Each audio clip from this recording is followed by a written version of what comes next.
पिछले कुछ दिनों से विपक्षी पार्टियां रोज ही केजरीवाल सरकार पर दिल्ली जल बोर्ड में घोटाले करने का आरोप और प्रत्यारोप लगा रही हैं। इसी के चलते आज दिल्ली की जल मंत्री आतिशी ने इन आरोपों का जवाब देते हुए एक प्रेस कॉन्फ्रेंस की और बताया कि दिल्ली के मुख्यमंत्री अरविंद केजरीवाल ने कैग को पिछले 15 साल का स्पेशल ऑडिट करने के आदेश दिए हैं। आतिशी ने प्रेस कॉन्फ्रेंस में आगे ये भी कहा कि केजरीवाल सरकार शुरू से ही इस देश में होने वाले भ्रष्टाचार के खिलाफ है और आगे भी हमेशा भ्रष्टाचार के खिलाफ ही लड़ते रहेंगे। उनकी सरकार हमेशा से पारदर्शिता में भरोसा रखती है, इसीलिए इन झूठे आरोपों के खिलाफ तुरंत ही कैग को ऑडिट करने के निर्देश दिए हैं। प्रेस कॉन्फ्रेंस में एक सवाल का जवाब देते हुए जल मंत्री आतिशी ने यह भी कहा कि ये फंड के मामले GNCTD एक्ट आने के बाद से ही शुरू हुए हैं, क्योंकि दिल्ली सरकार के अंतर्गत काम करने वाले सभी अफसर सरकार की बात ही नहीं मानते हैं।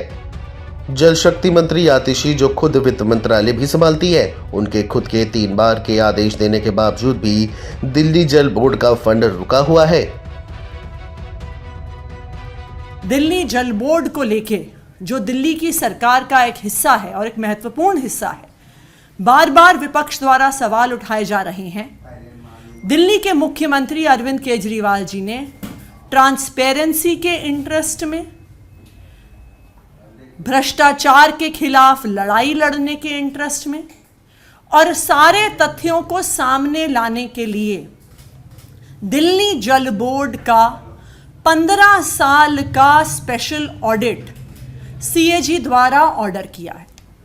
कल दिल्ली के मुख्यमंत्री अरविंद केजरीवाल जी ने यह फैसला लिया है कि 2008 से लेके अब तक दिल्ली जल बोर्ड के सारे अकाउंट्स को CAG द्वारा स्पेशल ऑडिट करवाया जाएगा। यह CAG ऑडिट इसलिए ऑर्डर किया गया है क्योंकि अरविंद केजरीवाल जी की सरकार का भ्रष्टाचार के प्रति जीरो टॉलरेंस था, भ्रष्टाचार के प्रति जीरो टॉलरेंस है और भ्रष्टाचार के प्रति जीरो टॉलरेंस रहेगा।